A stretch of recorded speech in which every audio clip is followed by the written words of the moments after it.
Want to know the latest and hottest music hitting the airwaves? Don't be left out. Listen to the Golden State Media Concepts Music Podcast. Keith keeps you on the loop with everything you need to know from pop, rock, hip-hop, and the top 40. And we'll throw in news of your favorite artists, concert and tour dates, and so much more. Listen no further, because this is the gold standard in music podcast.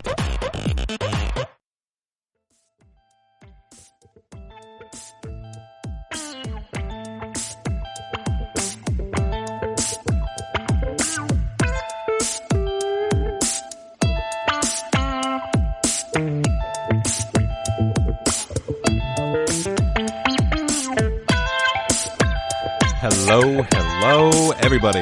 Welcome to the GSMC Music Podcast, brought to you by the GSMC Podcast Network. I am your lovely host, Keith, and this is my co-host, Cynthia. Hello, what's going on, everybody? How's it going, Cynthia? It's going great, besides this scratchy throat I have on. I'm a complainer whenever I'm not feeling 110% with my health. Right. So I just complain, like, I feel fine-ish. But yeah, I'm okay. How about you? I'm doing all right, hanging in there. My check engine light came on my way here, so, living life adventurously and hoping I can make it home tonight. Car issues are the worst. Like, I hate having issues with my car. I actually get so much anxiety because every time I hop in, I'm like, am I even going to make it home safe? I know. Yeah. So I just want to be able to be like rich enough to just buy a new car and not worry about it. Right. And just like have one of those like remote starts that you can start it from like, from your smartphone and turn the air conditioning on and it's like on a hot summer day and you just like walk over to your car and it is already good to go. You don't have to worry about anything. It's just like that feeling. I want it so badly. The feeling I want a chauffeur. I actually hate driving. Like, you just show up and there's right. Like, I want to feel like a Kardashian. I walk out my house and like the door's open for me and I just hop in and like, can you take me to the gym? What's your last name? Contreras. Mm-hmm. Would your chauffeur speak Spanish? Would you prefer that? They don't even have to speak. Just say they don't have to just open the door for me and I walk the door. In. Right. I was gonna say because they could say like Buenos dias, Miss Contreras. Right. Como está? Any language, yeah, just acknowledge me. Right. Exactly. But we're not here to talk about cars, right? No. We have. We're here to talk about economics. Oh. I'm just kidding. I'm like, am I in the wrong show? Am I in the wrong show? We're here to talk about music. Pop talk. Yes. So this week we are focusing on the genre of pop music, which is exciting. I proposed that we move to this genre this week because we had talked about Christmas stuff last week and we were going to consider talking about it again this week, but Christmas music, you listen to it once a year, so we only have to talk about it one time per year. So we're not going to even talk about Christmas music anymore. And I was really excited about this topic because I thought like, we'll finally be able to like share some common interests and like maybe like the same things.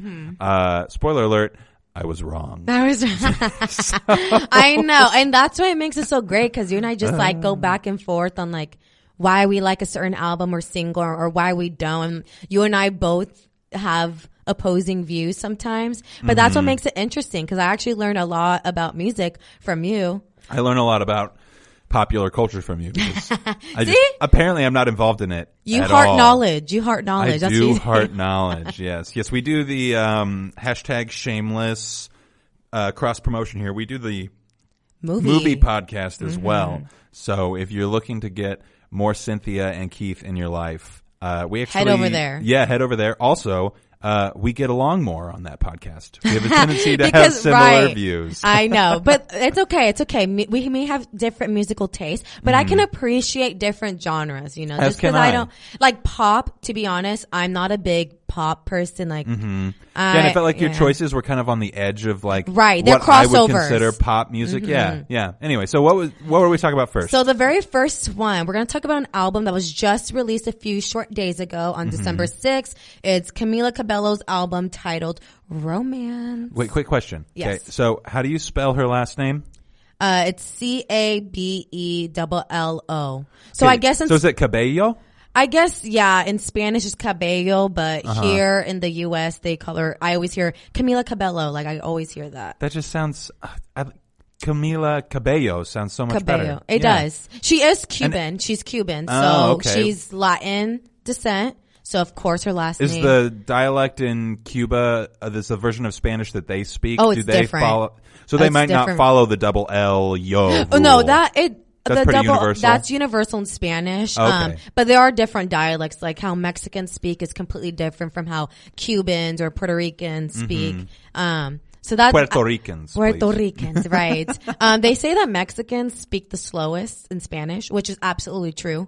I have some Puerto Ricans in my family, and when they speak Spanish, I literally cannot keep up. And it's the same language, but like they mesh like 6 words into one. And I'm like, what? Oh, interesting. But so it's probably like talking to somebody from California versus talking to someone from the East Coast. Yeah, like, exactly. It's the very same decidedly language. Different. Right. Yeah. Cool. Yeah. So difference is fun. Okay, so Camila Cabello. Cabello. See? There we go. We're going to call her Camila Cabello. And she's actually, for those of you who don't know who she is, she's one of the members / co-founders of the girl group Fifth Harmony.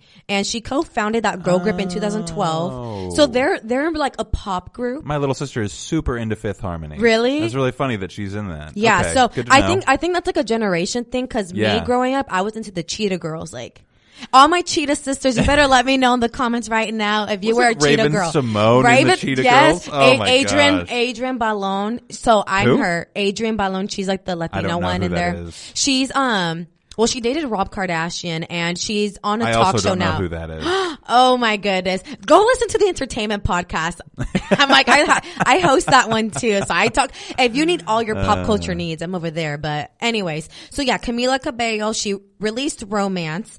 And in this album, she's pretty much like an open book. She explores pretty much love, romance in all forms. So love, lust, toxic relationships. Yeah, Bad Butterflies. I actually kind of enjoyed that track. All of that stuff. She reminds me a lot of Taylor Swift, to be honest. I think they're friends. Really? Yes. Not in like the way. Not catch Taylor Swift vibes not on in this the record way. at Not all. in the way. I think personality wise and just music. Like they both write a lot of it like their personal love stories. Yeah, and they're like ladies in charge kind of a thing, right? In like a good way. Yeah. So.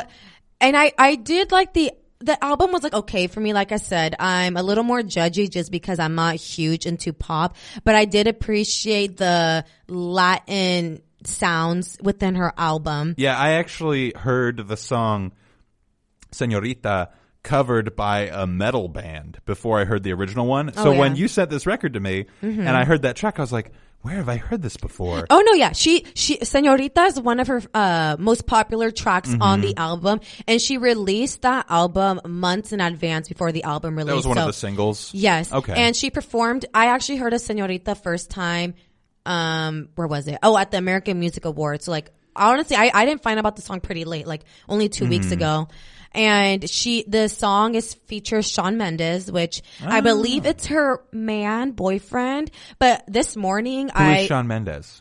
To be honest, I don't even know. Okay, good. All right. I know he's not the only one. I know he's in the music industry. Like that name always appears. Yeah, but I've heard of him. I'm not really like, I don't really dig his music. I haven't really listened to it. Okay. And their whole, I think Señorita is, I like that track. Again, it goes back to her Latin roots. My other favorite track on the album was My Oh My featuring DaBaby.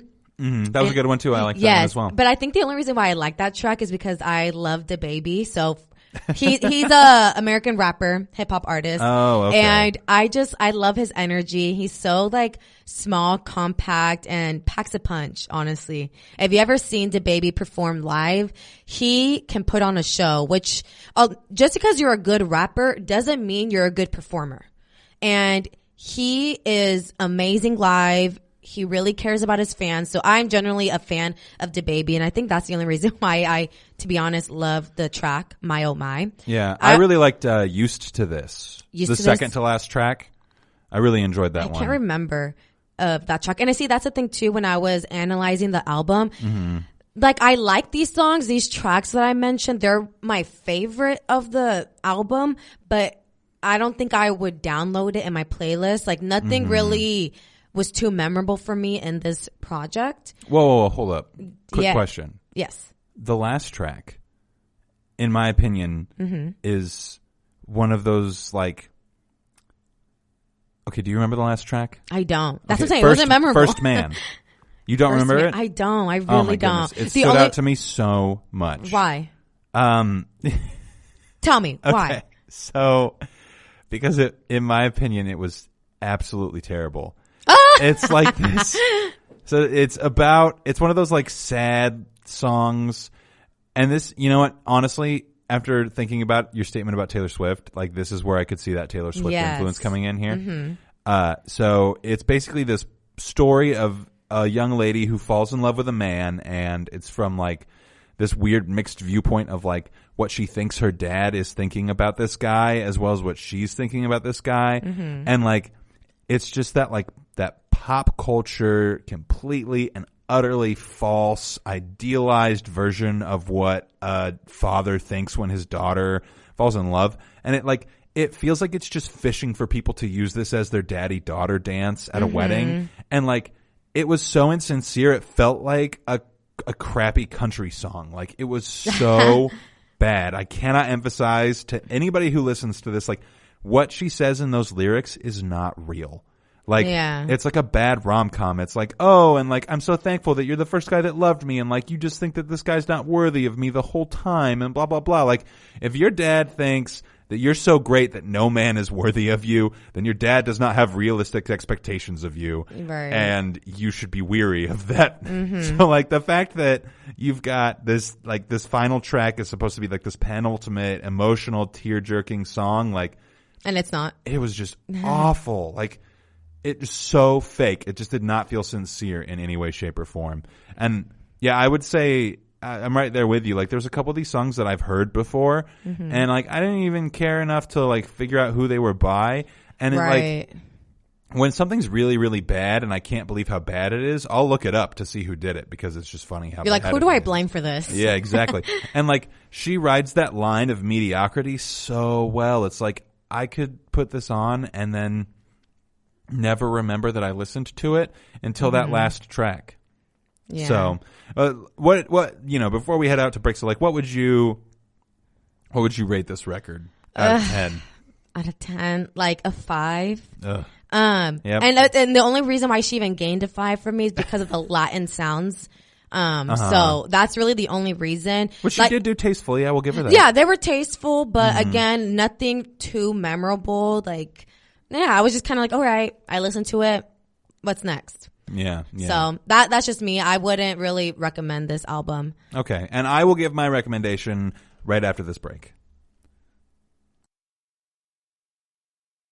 Always on the go, but the day just won't be one without your Hollywood fix. Let Golden State Media Concepts Entertainment Podcast take care of that. An all-inclusive look of pop culture.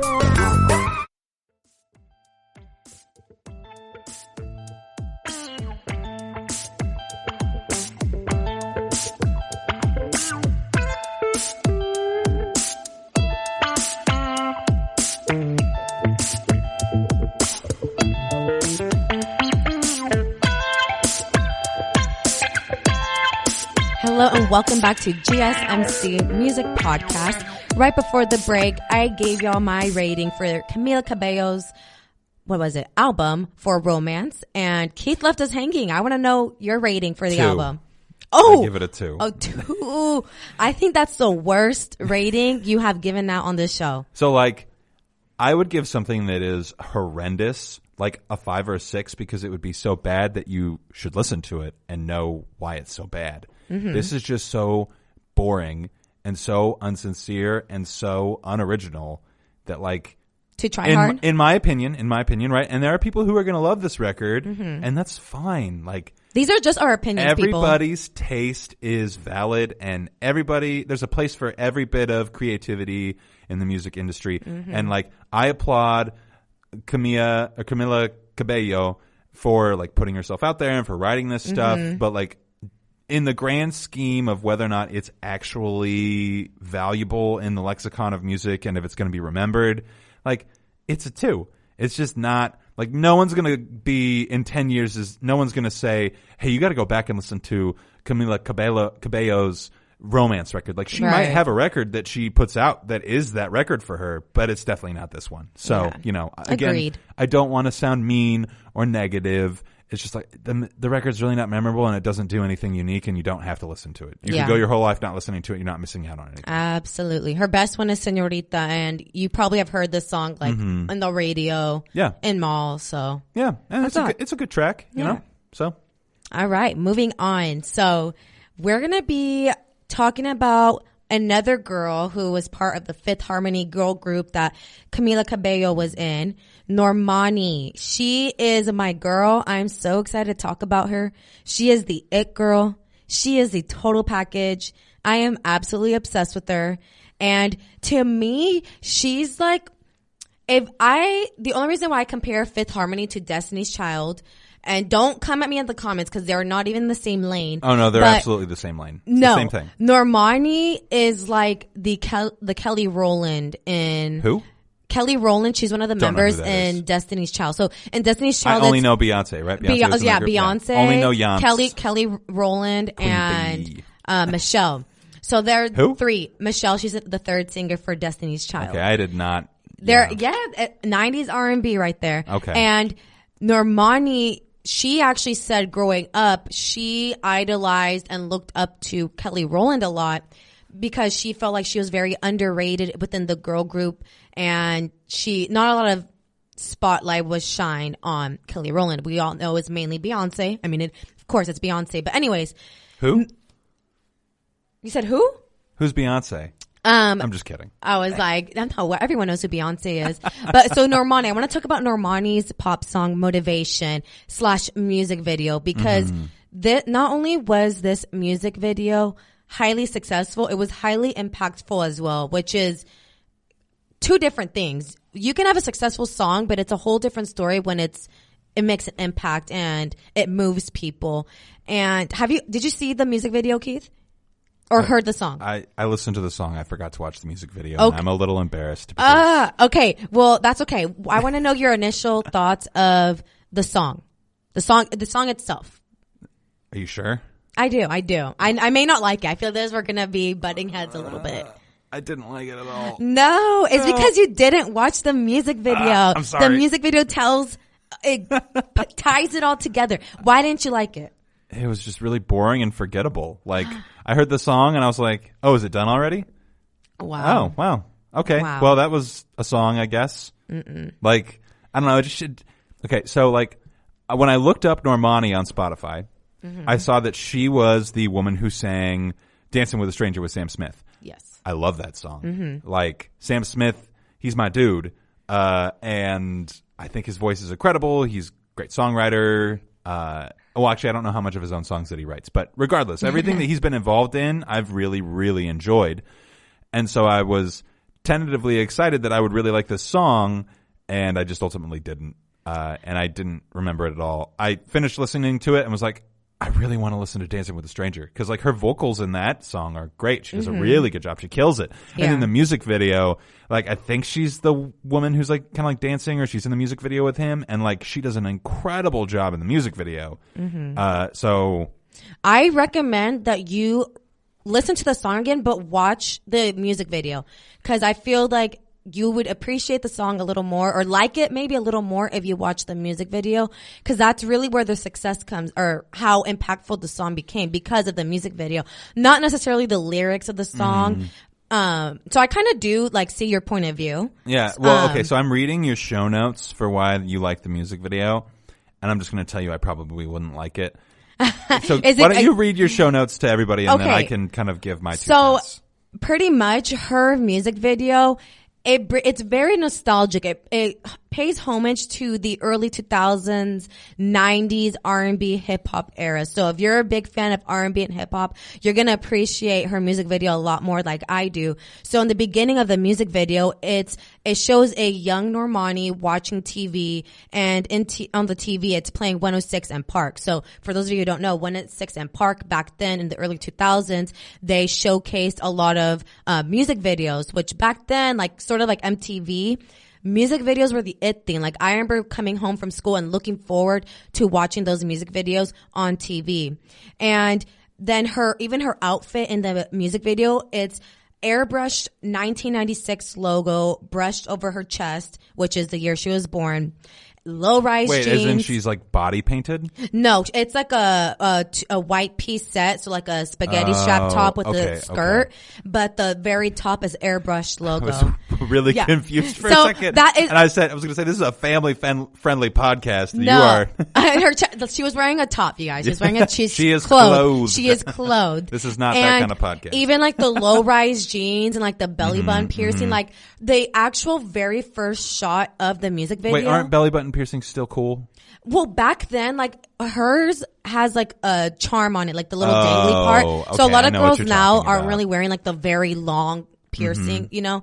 And the very first shot of the music video, she's walking on a street and she's paying homage to Beyonce's Crazy in Love music video. So a lot of the scenes from the music video, she plays back from the early 2000s era. There's another scene, a dancing scene where she's on the basketball court and the lighting's kind of like dark, dimish, and it's paying again homage to Jennifer Lopez and Ja Rule's one of their music videos. I can't think of the title of the song at the moment, but it's just, I really enjoyed it. It was so good and refreshing. It reminded me a lot of my younger childhood days watching music videos on TV.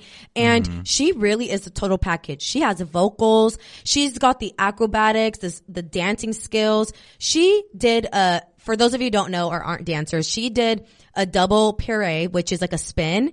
She tossed the basketball, spun, bounced it off her butt in the music video.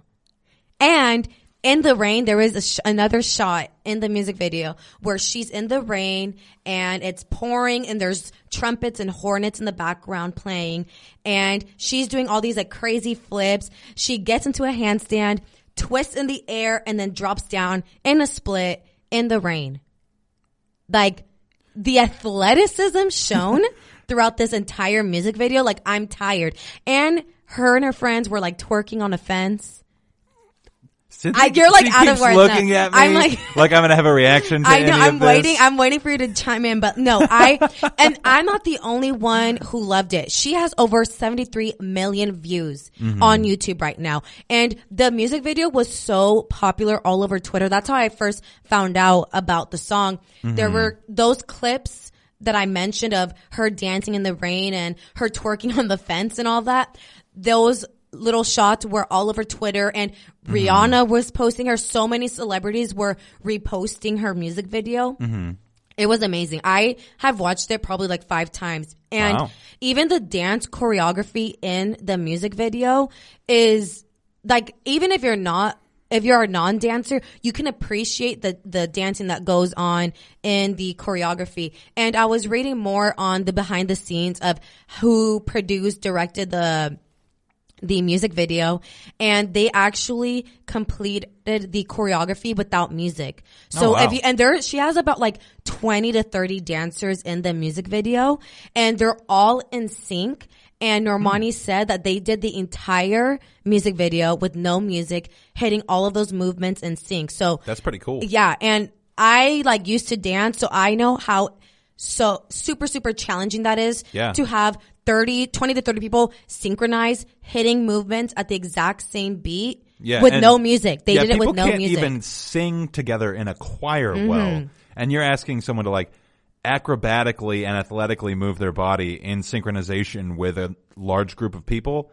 That is legitimately impressive. Yeah, no. And this song was really her first time truly presenting herself to the world as a solo artist. As I previously mentioned, she was originally in the all-girl group of Fifth Harmony with Camila Cabello, but she never really got any like spotlight or solo stuff. Like I knew her from a feature she had with another artist. Right, and she's been featured with like Black, Khalid, other big name artists. So she's been in the game for a while. But this moment, is Khalid different than Khaled? How do you say it? Is it Khalid or Khaled? DJ Khaled. Is that who you're referring to? No, Khalid. Okay, you're talking about somebody else. Okay. Yes.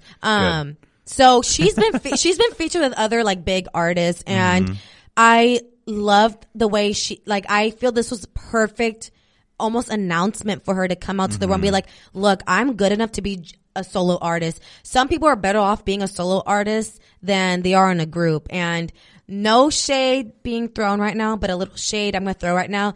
Camila Cabello should have stayed in the group. Because she's not doing that. She's not doing that well as a solo artist. Yeah. And I'm not like saying this. I mean, it is my opinion, but you can even Google it. Her first album didn't really make a lot of numbers or reach much success. Waves. Right. Yeah. And Normani, from this music video / song, it was such a turning point, pivotal moment for her in her music career. From this release of the song, she ended up walking for Rihanna's lingerie fashion show, Savage X Fenty. She became the first brand ambassador for Rihanna's lingerie line, performed at her fashion show, and she was on tour with Ariana Grande. Oh, cool. And Ariana Grande actually was her co-writer for this song, Motivation. Yeah.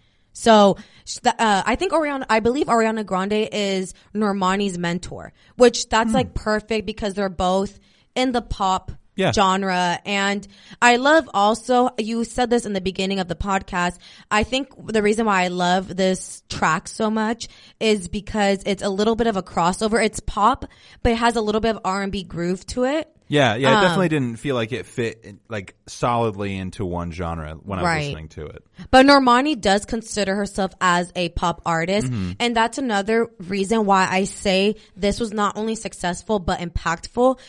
There's not that many black artists as pop artists who label themselves as pop artists. The majority of black artists are either grouped as being R&B and hip hop. And she actually states this in an interview that she wants to break that stereotype that it doesn't matter the color of your skin or whatever. You can't categorize me. Like I can do whatever I want with my music. And that's what she's showing us with this pop hit. This is a summer bop. Like I truly love this record and I love everything that it stands for. And I wish her much success. She's only 23. Oh wow. She's very young. Good for her. This is the beginning of her career and that is exciting. I'm excited to see where this next decade, because we're entering a new decade. I cannot say decade. Decade. I'm excited to see where she takes off because I already know she's going to be highly, highly successful.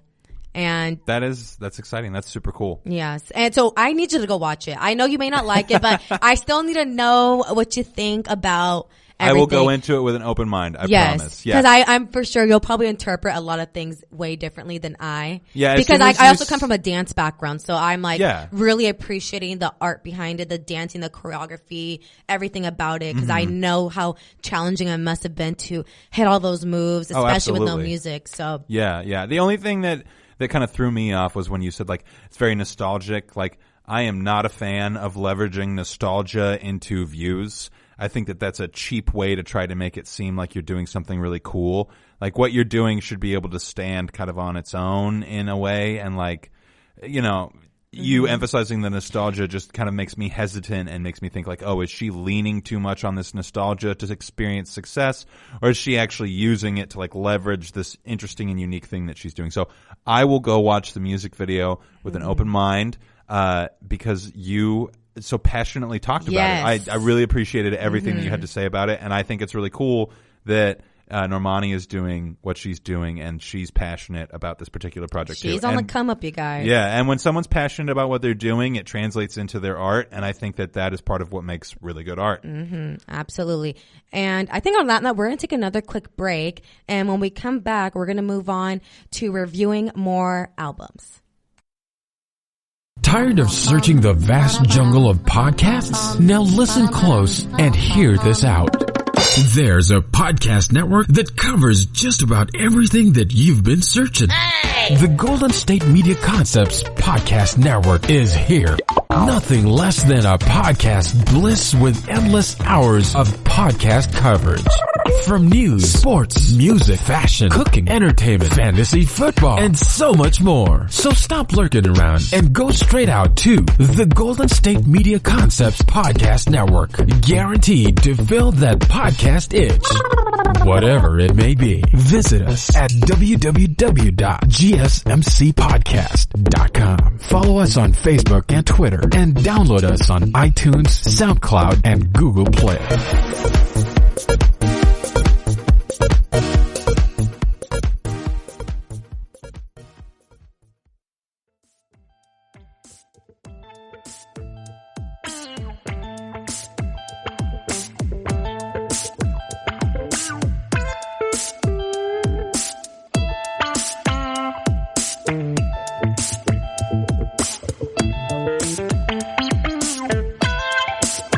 Welcome back to the GSMC Music Podcast. Right before the break, we listened to Cynthia passionately talk about Normani's new music video.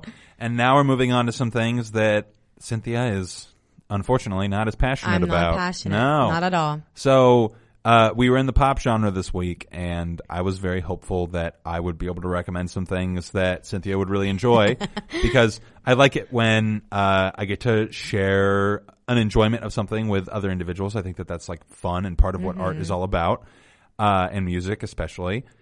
So we listened to Carly Rae Jepsen's most recent album, Dedication. Dedicated. Oh, I can't even remember. Yeah. So I really... I'm gonna just say I didn't like it. Okay. I'm gonna just go straight up. I didn't like it. I was like, let me just cut to the chase, you guys. Nothing stood out to me. Again, nothing was memorable, but I'm also a harder critic when it comes to pop music because I'm not the biggest fan of this genre. So maybe that's why I'm so like, I don't like it. But to be honest, I can't. When I think of Carly Rae Jepsen, I still think of her terrible single, Call Me Maybe. Whoa. No, it's terrible. Terrible. It is. I literally cannot unapologetic pop. It's like unapologetic packaged pop magic. Oh no, it's that song. I don't know if it's magic. It's definitely poppy. Yeah. I don't know if it's magic. I wouldn't go there. But again, it's this is my opinion. So unapologetically pop music. Like it's full of the excess and like opulence of pop music. It's just so over the top and so ridiculous, and the music video is hilarious. It is, and like I think it's a joke. Like that's why. Is that how she kicked off her career? Because I honestly haven't. She's been underground for me for a little while. Yeah, so she had another record that came out in 2015 called Emotions that didn't do very well, but she was definitely like. She's from Canada, if I remember correctly. So I think she's one of the like prepackaged pop stars from Canada that they kind of like wrapped up in a bow and said like, if you do these songs, then like, you know, you can have a successful career as a pop artist. And so she was just kind of like hopped on board because most of her music hasn't been her music. It's just been her singing songs that were written by other people or like singing on tracks that were written by other people. Like I remember there was another podcast that I listened to a while back. I can't remember what it's called, but they would break down like different songs and things like that and like all the parts that went into making it. And he did one of Carly Rae Jepsen's songs and I was like, oh, is Carly Rae Jepsen on this episode? And she was not because she didn't have anything to do with like writing or making the song. She just basically like walked into the studio and they said like, okay, here's your part, sing. And she said, cool, sounds great. And then she did a good job. But like this record, so it's kind of a breakup record. It was released in May of this year. And it was actually Carly Rae Jepsen's like first soiree with kind of doing her own thing. She's not like locked into a record deal or anything like that anymore. So this is kind of a more independent effort for her. Oh, is she an independent artist? I don't know if I'd call her an independent artist necessarily. I don't know if she's on a label or anything like that. But this is the first record where she wrote a lot more of the songs on the album, and where she participated in more of like the production and things like that. And I think that's part of the reason why like critics really liked this record.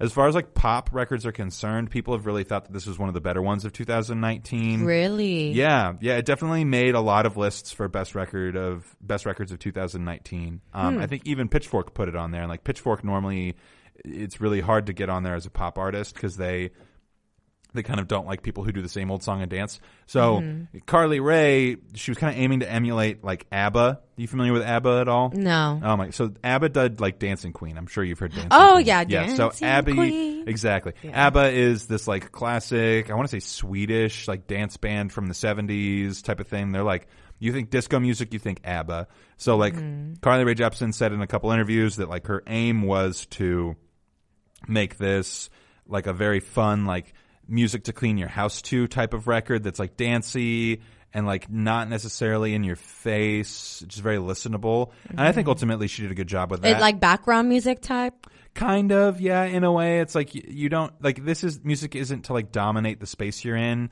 It's intended to like be a part of the space you're in, and you're supposed to have fun with it. Like the last song is called like A Dance Party by Myself or something like that, and it's pretty much feels like I could have this on in the background while I'm cleaning my house, and it wouldn't do anything for me unless I was really paying attention to it, and then it's a little bit dancey. I think I'm also a little biased towards Carly Rae because she works with one of my favorite like producers / dudes in the music industry named Jack Antonoff, and he was a part of Fun, the band Fun. And then he is also he's the dude for Bleachers, and Bleachers is another really good kind of like pop band. So you like her for the producer. You like the producer. No, I did like the record. I like, if we're gonna jump to ratings, like I'd give this like a 6.5 to a 7, and I would give it a recommend. Like I recommend listening to it type of thing. I definitely think that it's a good record. See, and I feel like I can't even rate it because to be honest, I don't feel like I really gave the album a chance because immediately when I saw her name, I'm like, call me maybe. Yeah. So that already fogged my judgment of the actual music. So to be honest, I couldn't even get through the whole album. I was like, after like song 6, I'm like, all right. Oh, like, but the opening track is so great. Julian. Oh, actually, okay. I do remember Julian. That was all right. Yeah, that one was all right. I'll give her that. Yeah, I'm not going to totally hate on her, but I mean, could make it onto one of your playlists, right? No, like I can like, if I hear it, if I walk into a store and I hear it playing, I won't totally hate it. Like I'll be like, okay, all right, like, that's fair. So I'm not going to judge. I mean, I'm not going to rate it. So I didn't really give it the chance to listen to it. All right. Well, coming from Keith, you heard it here first. I'm recommending a Carly Rae Jepsen album, and I stand by it. I think it's a good record to listen to, especially if you like pop music. It's kind of like a good way to kind of dip your toes into the water of something a little different. And speaking of something different, the next record that I recommended that we listened to is by an artist named Robyn, and it's called Body Talk. Robyn, I like that title. It's a great title. And Robyn released a record this year called Honey, which I highly recommend. It's a great record. Really? I haven't heard of Honey. Yeah. So it came out in November, I want to say. So fairly recent. Yeah, fairly recent. It's definitely really good. I didn't want to pick 2 records that came out this year. I wanted to kind of go into someone's back catalog. And if I'm being honest, Carly Rae Jepsen's back catalog is not nearly as good as Robyn's. So we listened to Body Talk, which came out in 2010. And it was a bunch of like, it's a compilation of several hits that she had over in Europe that they kind of repackaged for like U.S. audiences and other audiences throughout Europe that kind of weren't as familiar with her. And, she put out a bunch of little mini releases that same year and kind of put them all together. I think between Robyn's album and Carly Rae's, I enjoyed Robyn's a lot more. Not to say that I like 100% enjoyed it because again, I'm not like huge on pop. And if I'm being totally honest, like again, I was actually able to listen to the entire album for this one. Nothing like really, really stood out to me besides the song she has with Snoop Dogg, You Know Better, which is one of my favorite ones on the album, and Dancing on My Own, which I also read is one of her most highly popular songs and is really arguably one of the reason why she was famous. That's what I was reading, that Dancing on My Own is really what set her off, and many people have done covers to the track and was actually the #1 single in her homeland of Sweden. So, and I remember hearing Dancing on My Own when I would play Dance Dance Revolution. Do you know that? Like it's an arcade game, like you're dancing. I know the like, game. arrows. I didn't know this song was in there. Yes, because cool. When I heard of Dancing on My Own, it immediately took me to the arcade vibes. Oh, so okay. that I didn't know. See, that's the thing. Is like I know music, but I'm not the best when it comes to who sings it or the names of it. But it's like I know I've heard of these things. So yeah. But yeah, I say those are my top 2. You Know Better featuring Snoop Dogg and Dancing on My Own. How about you? What were your favorite tracks? Okay, so I really like the one that's like Don't Tell Me What the Blank to Do. Oh yeah. I thought that was pretty fun. And then I love Call Your Girlfriend. I just think it's like a really interesting song. It's kind of got that like same what's Ariana Grande, break up with your girlfriend because I'm bored. It's kind of like along a similar line where it's like you need to call your girlfriend and tell her that you're leaving her for me kind of a thing. And I don't know, I just like those kind of songs where it's just kind of like an artist is like putting their foot down in this particular way. It's kind of like Michael Jackson's Bad, right? Like it's along those same lines. of being like in charge, and I think that that's kind of like a cool way to write a song. So I think that that's like interesting and unique that she did those two things. And it's like kind of punk rock, but she's doing this like pop music thing. It's like electro pop. That's the vibe I got. Well, it's very European. Like, yes, it definitely does not feel like the pop of the United States or even of like Canada. Like it definitely feels like pop from Europe. Yeah, so, and that was my initial thought too when I listened to the album. Like, I think that's why I was so intrigued by it and why I was actually able to sit and listen to the entire thing is because it was so different and like, I don't really hear that type of music here. No. So, yeah, this is definitely not pop in the way that you would normally hear it. And so critics love this record. Pitchfork gave this record the number 8 slot on its top records of the 2010s, and this record came out in 2010. Yeah, 8.7 I read. Like, that's pretty good. It's really highly rated. It's very recommended. I think that, like, if you're a music buff and you know who the Pixies are, like, this is kind of like the Pixies of pop music in the 2010s. Like, a lot of what happened after this record came out was influenced by what was on the record. And like another great thing that came out of this record was like a really good performance on Saturday Night Live. Like, some people credit Robyn's performance of Call Your Girlfriend as being like one of the best performances on Saturday Night Live of the last like 2 decades. So people really are really high on this record, and I highly recommend it. I'm gonna score it somewhere around like 8 to 8.5 as well. I think that it's really good. It's definitely got its own space that it kind of occupies. And it really did ultimately add something interesting and kind of like add a nice little jolt of life to the genre that it's in. But like, how would you rate this out of like a 10?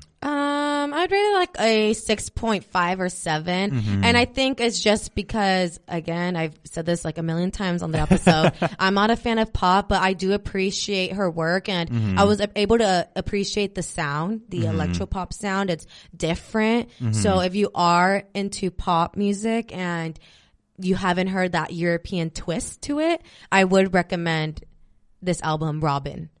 What was it? Robyn Body Talk. Yeah. So no, I enjoyed it. So it gets a recommend from both of us. Yes. We agree on something. We agree. That's exciting. I know. See, good job. Yeah, we just high-fived for everybody. I know. If there was a camera, we high-fived, yeah. Very quietly, because we didn't want it to pick up on the mics and have to re-record this episode for the 4th time. Which we haven't done. And I'm like, wait, what? I'm like, wait, hold up. Hopefully we don't need to re-record. No, we record like 7 episodes and then we delete 6 of them, right? Oh yeah, right. Yeah, totally. No, Keith and I are so awesome that we just get one and done and boom, you get it. Yeah, well, it's because we're so excited to talk to everybody. Like, and we pick good topic. Well, okay, we think. I know we're like being biased. Like, we pick the best excited about topics. them. We're the best podcast hosts ever. And on that note, we're gonna head out for the week. And because we are the best podcast hosts ever, please review us and give us like 5 stars. Tell everyone that you think this podcast is awesome. Share, like, subscribe, all that good stuff. Leave us comments, all of that. Like, we want to see it. We'd love to hear from you. And catch us again at next week's episode here at GSMC Music Podcast. And we wish you guys a happy week. Yeah, happy holiday season, everybody. You've been listening to the Golden State Media Concepts Music Podcast, part of the Golden State Media Concepts Podcast Network. You can find this show and others like it at www.gsmcpodcast.com. Download our podcast on iTunes, Stitcher, SoundCloud, and Google Play. Just type in GSMC to find all the shows from the Golden State Media Concepts Podcast Network, from movies to music, from sports to entertainment, and even weird news. You can also follow us on Twitter and on Facebook. Thank you, and we hope you have enjoyed today's program.